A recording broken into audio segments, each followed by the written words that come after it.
Matthew chapter 15, verse number 21. Matthew 15.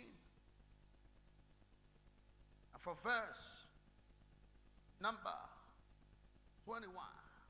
Then Jesus went thence and departed into the coast of Tyre and Sidon.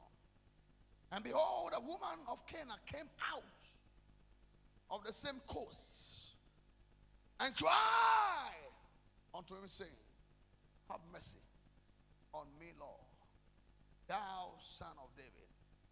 My daughter is grievously vexed with the devil. But he answered her not a word. And his disciples came and besought him, saying, send her away, for she cried after us. These disciples, the religious people, self-righteous people,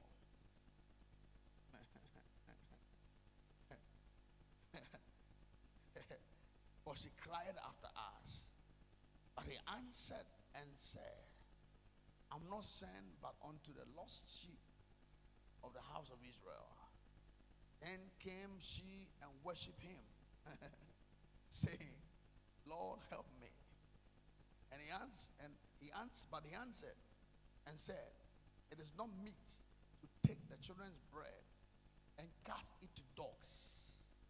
And she said, truth, Lord, yet the dogs eat of the crumbs which fall from their master's table.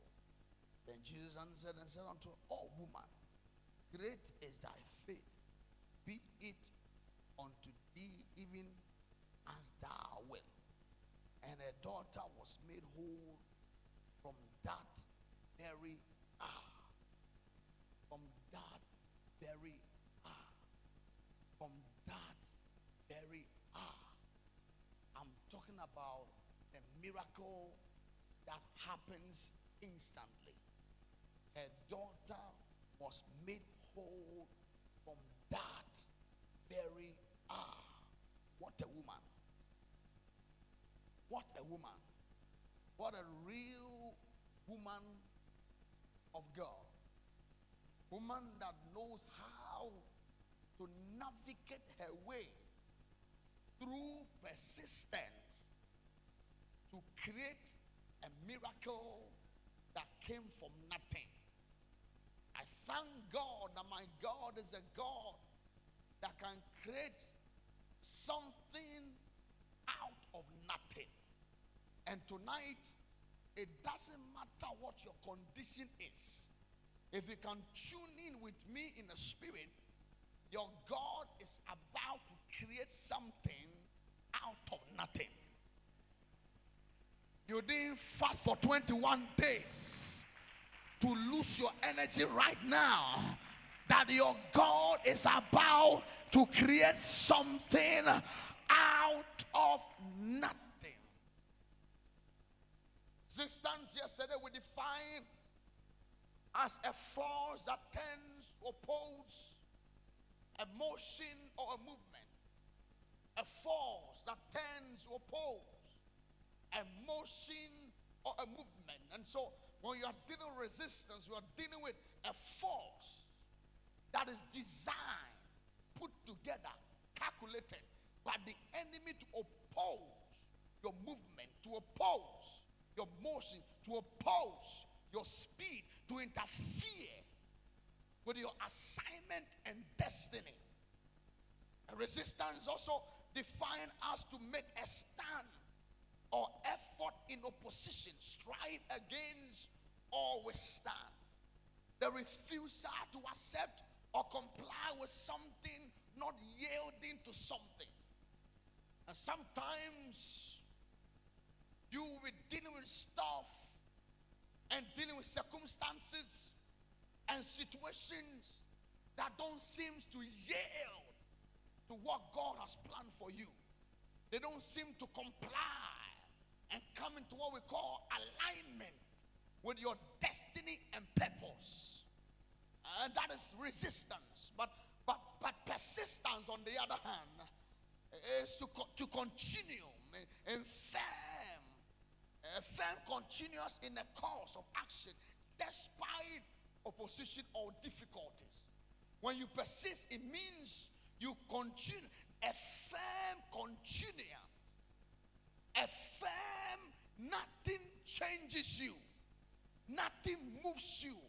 Nothing, being persuaded, being focused, staying on it, having the capacity to stay on it until there is a change.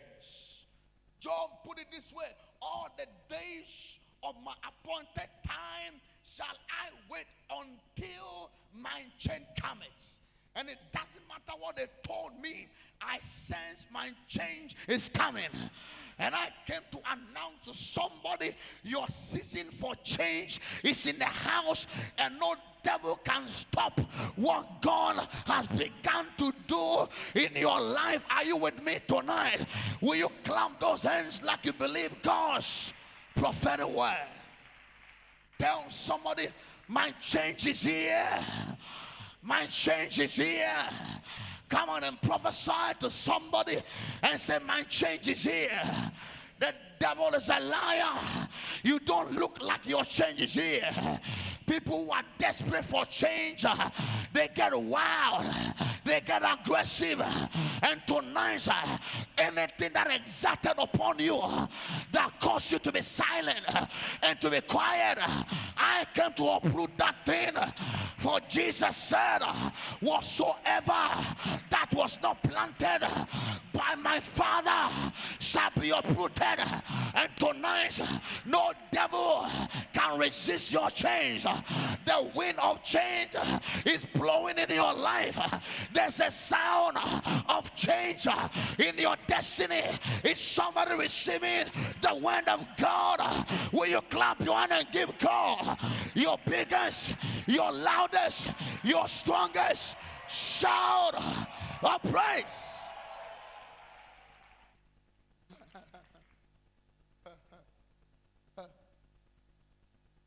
One woman that stood in the spirit of persistence, that saw change and broke resistance, was a Canaanite woman.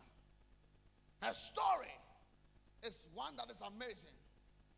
And for time's sake, I'll just one few bullet points for us to pray. From the story of the Canaanite woman, we see that persistent people know how to buy their way into God's plan by their faith. Those who have the spirit of persistence know how to buy their way into God's plan. It doesn't matter who says, I'm not on the list. They know how to put their name on the list. And tonight, I sense to tell somebody that your fasting and your prayer, your persistence is putting your name on the list for a major miracle. Receive it now. She came to Jesus, and the Bible specifically says that she is a Canaanite woman. A Canaanite woman, because she was of the background of Canaan. In other words, she belongs to those that the Israelites came to meet in the land.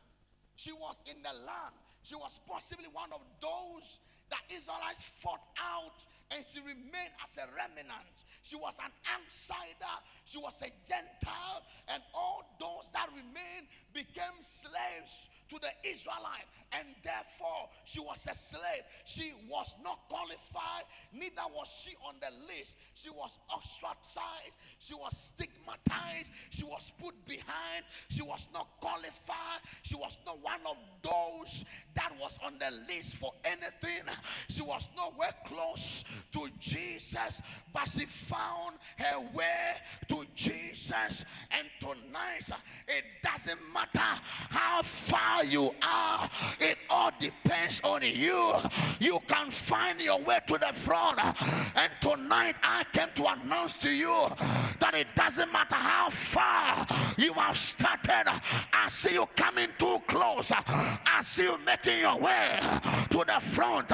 Every barrier, every opposition, every resistance, every attack in your life is coming down by the power of the Holy Ghost. Will you give somebody a high five and say, I'm coming, I'm coming? My God, the devil is a liar. May I announce to you tonight that you have come too far to give up. May I announce to you tonight, you pray too much to retire. May I announce to you tonight that you broke in too many barriers to go back empty. May I announce to you tonight that you have denied yourself for these 21 days and you can't retire. You must live here with a substance. You must live here with a miracle. You must live here with a turnaround. And tonight, it doesn't matter from whence you have come. The what matters is what you live here with. You came here empty, but you are living here with plenty. You came here with nothing, but you are living here with something. You came here down, but you are living up. You came broken, but you are living here. For the Bible said, come, let us return unto the Lord, for he has smitten us, and he will bind us up. He has broken us, and he will heal us. For in 2 days shall he revive us, but on the third day he will lift us up. I came to declare from tonight, I hear the sound of a lifting up. Your destiny will lift up. Your finance will lift up. Your health is lifting up. Receive it now. Listen. I love saying this, that I am not where I wish to be. I'm not where I want to be, but certainly I've come far. I'm not there yet, but when I look from whence I've come, I also know that I've come close. Tell somebody, you are not there yet, but you are too close to retire. My God, am I prophesying? How many of you can look back 5 days ago, 20 years ago, 5 years ago? I came to announce to you, you are not there yet, but you are certainly close. You are closer than you think. Your miracle is close. Receive the grace for a miracle. Say yes. You are not there yet, but you are certainly not where you used to be. You watch me. You watch me. You watch me. She was of the seed of the Canaanites, a Gentile. Gentiles were all children of God. But what put the Gentiles out, what put us out was because we fell in the garden as a seed of Adam. And persistent people don't care how many times they fail. It doesn't matter how many times you're falling. What matters is how to get up. And tonight, it doesn't matter how many times you've tried and it hasn't worked. Tonight, you are going to rise up and bounce back and do the impossible. Am I preaching to a church tonight? Say yes. Hey! I sense a bouncing back. I sense a miracle. She came to Jesus from the country of Tyre and Sidon. Watch this. She was a Gentile, a Canaanite, but she meandered her way. You see, persistent people know how to seize an occasion. And they understand times and seasons, and they know that there are certain seasons that you need to seize your occasion for a miracle. And if you don't have eyes, may I announce you as a prophet of God that this is your season of all possibilities. And whatever you are trusting God for, I am announcing to you that it is possible. Come on, give somebody a high five and tell the person all things are possible. Say, in this atmosphere, between now and Friday night, all things, all healing, all miracles, all breakthroughs. Can you rise up and shout? Say yes.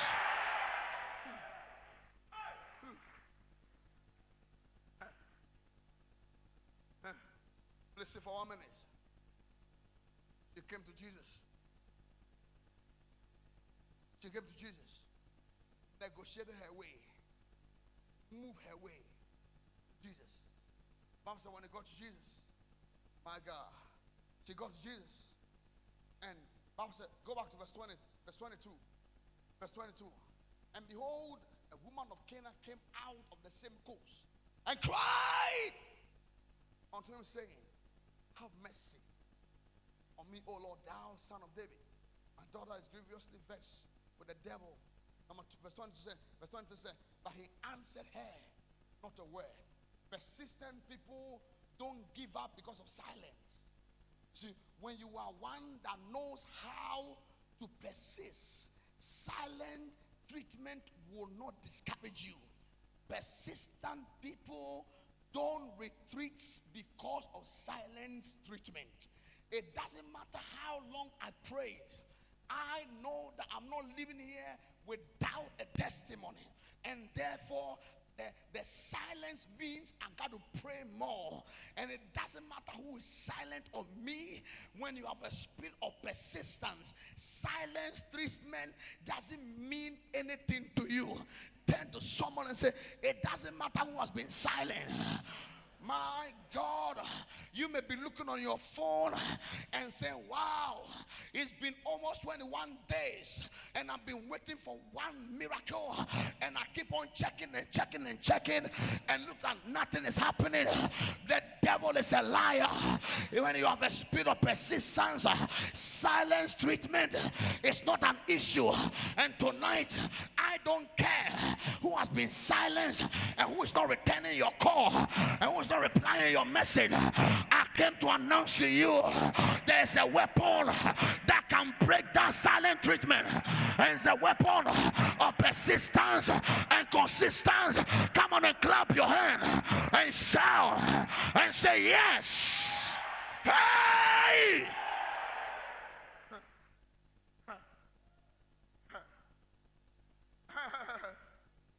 I don't care who's not talking to me, who's not returning my call, who's not replying my message.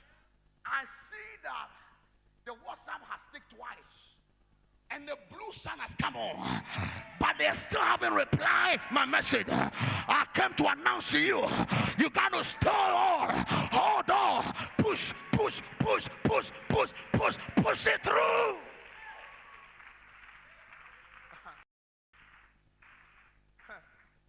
But he answered her not a word. Lift your hand. Say, Father, I refuse to give up because of silence treatment. Say, every discouragement against my life, say, ouch, ouch, ouch, ouch. Hey! He answered her not a word. Many are waiting for just one letter, one email, one response, one signature, one contract, one open door. You've been waiting for that phone call to be returned. You've been waiting for a long time. But may I announce to you that don't give up. Just stay on it. When you have the spirit of persistence, silent treatment is not an issue. Why are you giving up? Because of silent treatment. You are not ready. If you are ready, no devil can silence your voice. Watch this. Watch this. They can stay on it till God speaks. They are ready to risk it all because they have faith. They have a faith which will not cause them to give up until mountain moves. They don't retire until their problems are resolved. Tell somebody, the devil has met his match. Come on, tell someone, say, I'm not leaving this prayer meeting until my miracle is released. Tell someone, I don't know what you are dealing with, but for me, there's no place to go than to get my miracle. When I return, my back is not good. Therefore, I'm not leaving this mountain until my miracle is released. Is somebody desperate for a miracle? Can you rise up and slap your hand and say yes? Hey! Will you turn to someone and say, don't keep quiet? Move around and tell three people, don't be quiet. Don't give up because of silent treatment. Say, it doesn't matter who's not talking to you, who has not been nice, who has been moody. Hey, you can be moody all you want. You can frown your face all you want. You can give me an attitude all you want. By the time I am through with you, between tonight, tomorrow night, you will break. And tonight, as you smile your hand and clap your hand, say praise. Please sit down. Answered her. Not a word. Tell somebody, no word yes, no word yes. You think you are the only one trusting God for a word. We are all believing God for a word. We are believing God for a word. But Elijah said, until what I heard becomes what I see, I'm not leaving this mountain. He sent a servant, go and check. The servant came and said, no sign. Second one, no sign. Third, no sign. Fourth, fifth, and sixth, there was still no sign. And six is the number of man. And when you get to the sixth number, you get tired, you get discouraged, you feel like giving up. But tell somebody, no sign yet. But eyes have not seen, nor ears heard, neither has it entered into the heart of men. The thing God has prepared, you have no idea. God is about to blow your mind. My God, my God. Come on, tell someone. Say, God is about to blow your mind. Come on, turn to another and say, God is about to blow your mind. Come on, hit your head and say, blow my mind. Rise up and shout, blow my mind. Say yes. Sit down.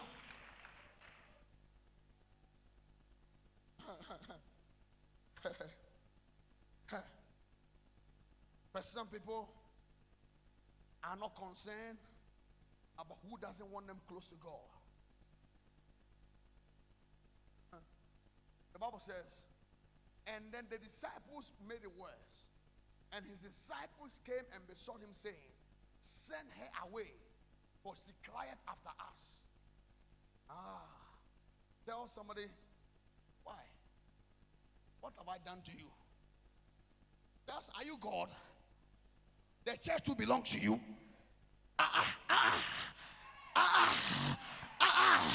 Tell somebody, you have no idea why I'm crying. If you don't understand my cry and you can't help me, you better keep your mouth shut. And tonight, anyone resisting your miracle, we put them down. Can you clap your hands and shout and say yes? Hey!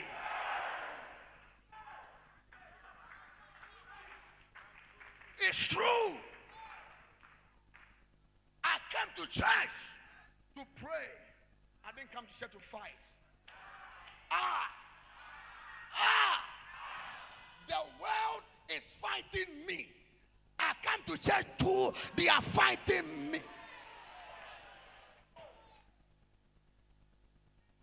They say there's no place for me in the world. I come to church too. They are pushing me out. But it doesn't matter who is trying to push me. I came to declare, since the day of John the Baptist until now, the kingdom has suffered violence, and the violence shall take it by force.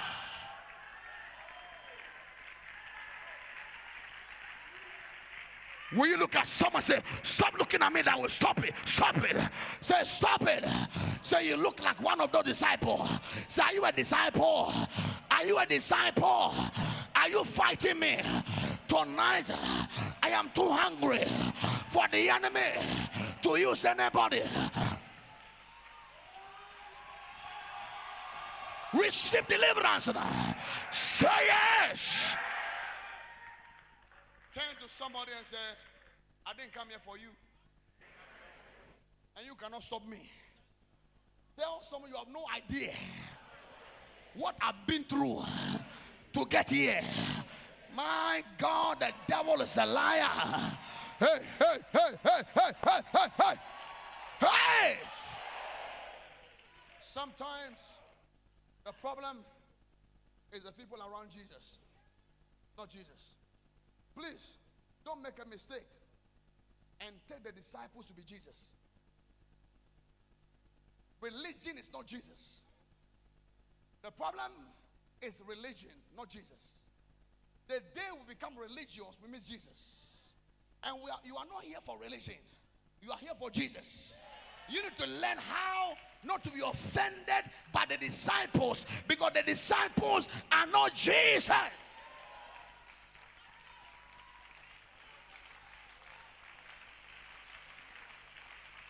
Turn to someone and say, are you a disciple? Are you a disciple? Say, are you one of those? My God, the devil is a liar. One day, a woman came to me. She would come to church every Friday and every Tuesday. And those times we used to have service on Tuesdays. And we used to have service, I think, Friday morning. And every time she would come to church, she would come to church drunk. And when I'll be preaching, she'll be talking and talking and talking. And one day I got so angry. And I said to her, why do you come to church drunk? You better leave this church. The woman looked at me and said, prophet? I said, yes, a prophet. I said, I said, prophet. He said, prophet, if I can help myself, I would have helped myself before I came here. And if you can't help me, you better tell me so I can go. I know my problems. Don't talk to me about my problem. What I need is solution. And I came to announce to you that anybody magnifying your problem is a disciple. We are looking for healing and looking for solution.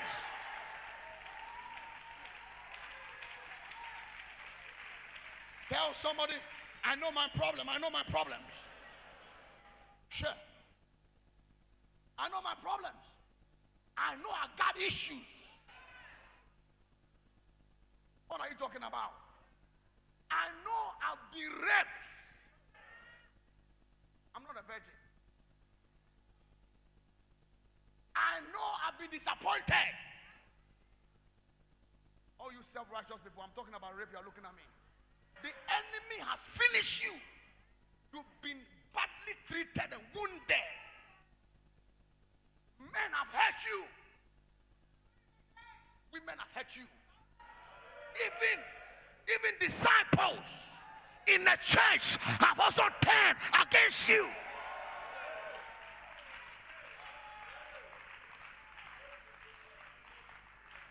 Tell somebody, I've been through a lot. Come on, time someone say, you have no idea what I've been through. I've been messed up. I've been forced. I've been resisted. I've been opposed. I've been attacked in my family, in my house, and even in the church.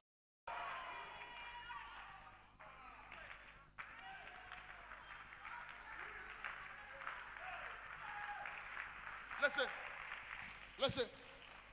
You have to learn how to build spiritual muscles,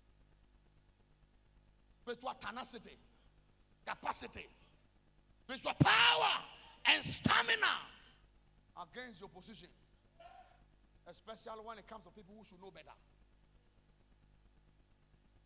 I thought he was a prayer warrior, and I was dating a pastor, and I thought the pastor there, he was an angel. The pastor too disappointed me. Share. Your story is bigger than that pastor. You don't understand? Look at me. And sometimes you miss it. If you are not good for him, then he's not good for you also. I'm telling you, don't limit yourself to here. Your future is bigger. And look at me. I've been hurt by people who should know better. But I found out that wherever I go, they turn against me. So I realized that it's not about them, it's about what I carry. What I carry doesn't allow me to go through no matter.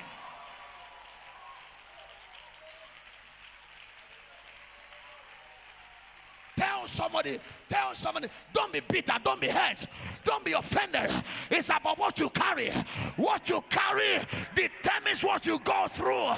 And it doesn't matter what I've been through. I am bouncing back because my setback shall be greater. My comeback shall be greater than my setback. Look at me, look at me. The disciple says, send her away. Send her away. Tell someone, I didn't come church for you. Tell someone, you will not sack me from this church.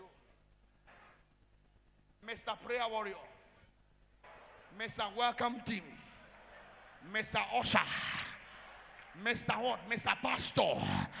I didn't come to Empowerment Chapel, Empowerment Worship Center for you, and you cannot stop me. I came here for Jesus and Jesus alone, and you cannot stop me. Look at me. Me, I preach the word as it is. I cut in it and everything. I cut it. Because many of you are sitting there cheerful like that. You are a timing bomb. You are so bitter. You are so hurt. I need to cut you and remove the tumor and free you. And tonight, any offense, any bitterness, I should rise up, shout, say, ouch!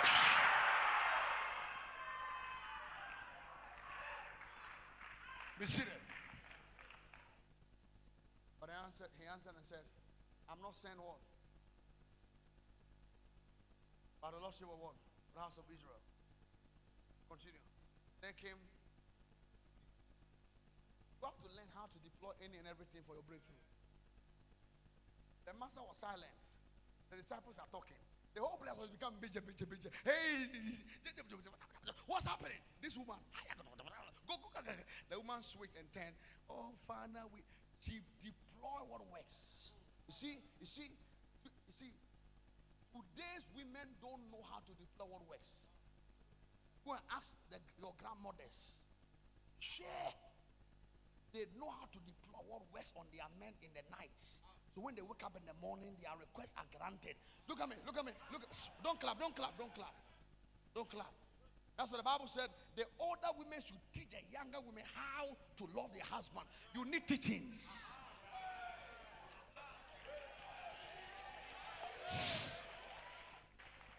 You are sitting there with your mouth. It's not everything I use. Share. Look at me. I'm preaching the word. You can't tell what I'm preaching is not in the Bible. The older women should teach the younger ones how. The woman, when she saw that Jesus was not minding her and the man is silent and everything, and everybody was sucking her, Bible said she came to worship. In other words, she deployed something else. If 1 week fasting doesn't work, I'll increase it to 14 days.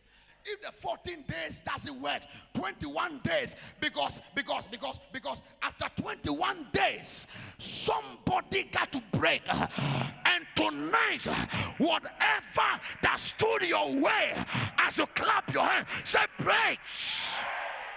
Look at me, sit down. Ladies, can I be playing? Can I be playing? It's not everything I use beauty to catch. Sure. It gets worse and deeper. It's not everything I use sex to catch. It doesn't work. You have to deploy something stronger than beauty and shape.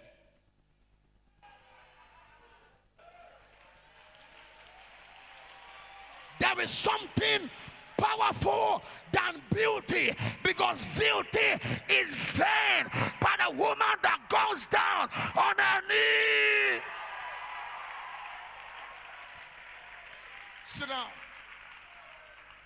Einstein said a sign of insanity is doing the same thing over and over again and expecting the same results.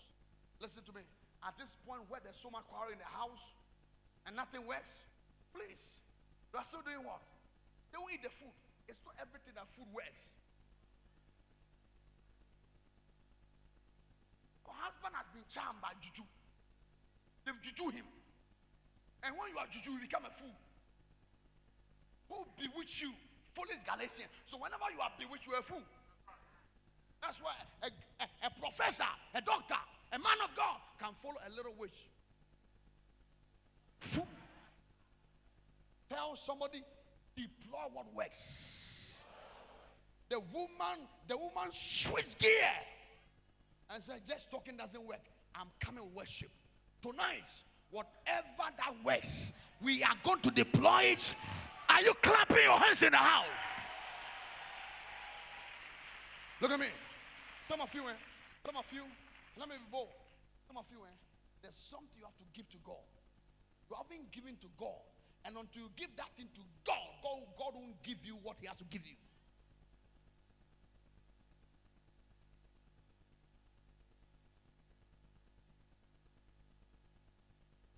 What has God got to do with your sickness? If you are sick in your own matter, the only time your sickness becomes God's problem is when your life is relevant to God. When you tie your life to God, God is under obligation to heal you, because your healing is his healing.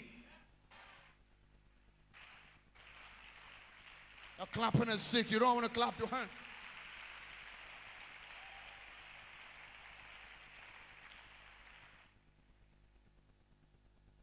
Then Jesus said to her, next verse says, next verse, my answer and said, it is not meet to take the what? The children's bread and cast it to dogs. Can you stand it when Jesus himself is saying something to you that's offensive? Look at you, Mr. Arrogant. Your problem is that you have a pride issue. Look at me. That's why arrogant people don't pray. The reason we are praying is that if my people who are called by my name shall humble themselves. You see, people who are arrogant and think they have arrived and they think they made it by their own strength don't pray. But if you know that you yourself, you don't even qualify, but it's only by God's grace you are where you are, then you remain humble and pray more.